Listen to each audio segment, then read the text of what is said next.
Iran Israel యుద్ధ నేపథ్యంలో ఇటు ఇరాన్ టెహ్రాన్ నుంచి భారీగా వలసలు వెళ్తుంటే మరోవైపు ఇజ్రాయెల్ నుంచి కూడా కొంతమంది భారీగా మరోవైపు పయనిస్తున్నట్టుగా తెలుస్తోంది. ఇరాన్తో యుద్ధం తర్వాత జనం అక్కడి నుంచి కూడా వెడుతున్నారు. ప్రస్తుతం ఇజ్రాయెల్లో ఎయిర్పోర్ట్లు బంద్ అయ్యే పూర్తిగా గగనతలం నిషేధించబడింది.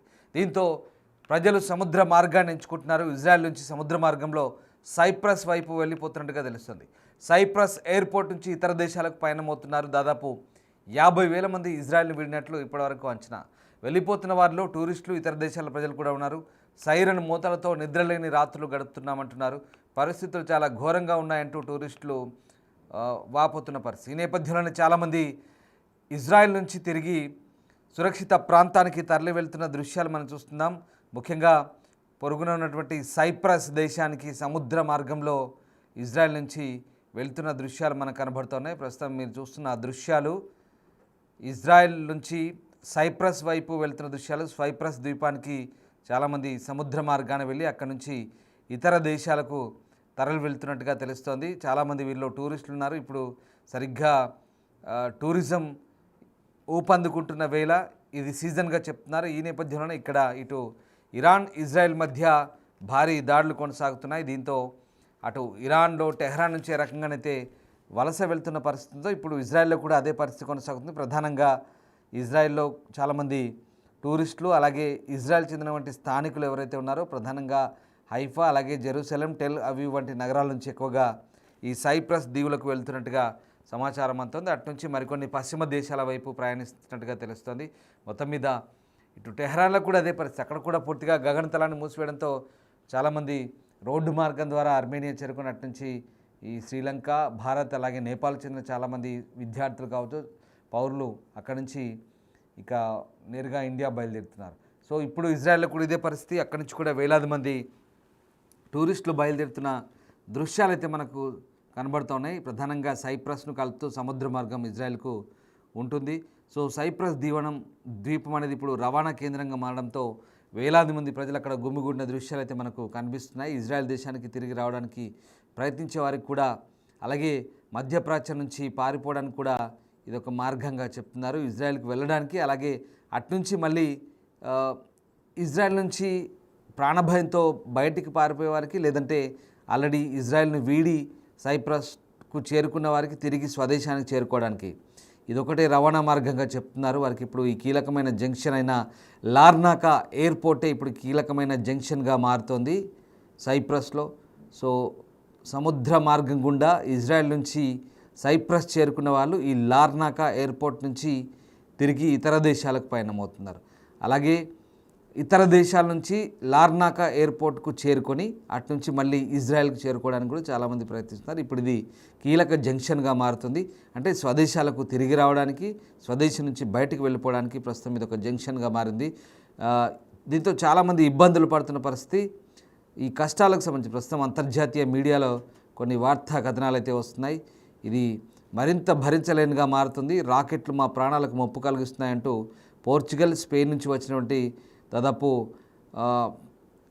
మిడిల్ ఏజ్ వయసు గల యువకులు 30 అలాగే 20 వయసు గల యువకులు బృందం ఒకటి అంతర్జాతీయ మీడియాతో తమ అభిప్రాయాలు పంచుకుని తెలిసి వీరందరికీ కూడా ఇజ్రాయెల్ సిటిజన్షిప్ ఉంది, అంటే ఇజ్రాయెల్ పౌరసత్వం ఉంది. కానీ వీళ్ళంతా కూడా పోర్చుగల్, స్పెయిన్ నుంచి వచ్చినటువంటి సిటిజన్స్గా చెప్తున్నారు. ఒకసారి వాళ్ళంతా కూడా మాట్లాడారు. రాకెట్ల భయం ఎలా వెంటాడుతుంది, ఆ శబ్దాలతో, సైరన్ల మూతలతో ఏ రకంగా ప్రాణాలు అరచేతిలో పెట్టుకుని ఇన్నాళ్ళు బతికామో వాళ్ళ మాటల్లోనే విందాం.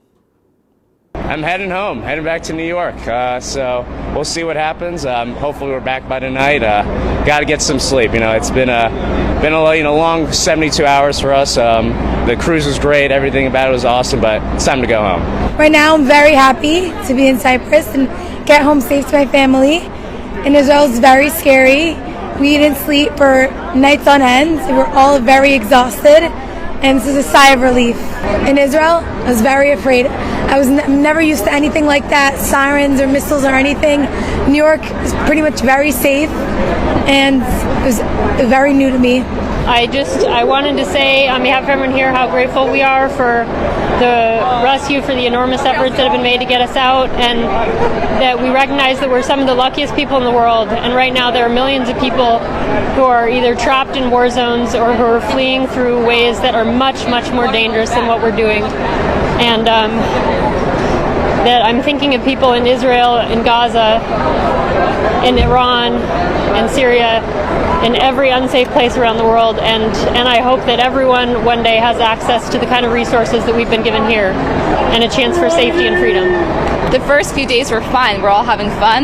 All of a sudden, we were in Tel Aviv. It was 3 a.m. and we started hearing sirens in the sky. So we went to the bomb shelter. From there, every single day, we've been hearing sirens, missiles over us. It's been a little scary, but since we're on the group together, we've been helping each other, trying to stay positive. So overall, we're doing okay, but we're ready to. So మొత్తం మీద చాలామంది ప్రయాణికులంతా కూడా భయాందోళన మధ్య ప్రస్తుతం ఇజ్రాయెల్ను వీడుతున్న పరిస్థితి కనబడుతుంది. వేలాది మంది సైప్రస్ సముద్ర మార్గం గుండా అక్కడి నుంచి విదేశాలకు తిరిగి వెళ్తున్న పరిస్థితి కనబడుతోంది. ముఖ్యంగా ఇక అటు ఇరాన్ అలాగే ఇజ్రాయెల్ నుండి కొన్ని దేశాలు అయితే పౌరులను తరలిస్తున్న పరిస్థితి కనబడుతుంది. నికోసియాలోని పోర్చుగీస్ రాయబారి కార్యాలయం ఏర్పాటు చేసిన చార్టర్డ్ ఫ్లైట్లో చాలామంది లిస్బన్కు వెళ్తున్నారు.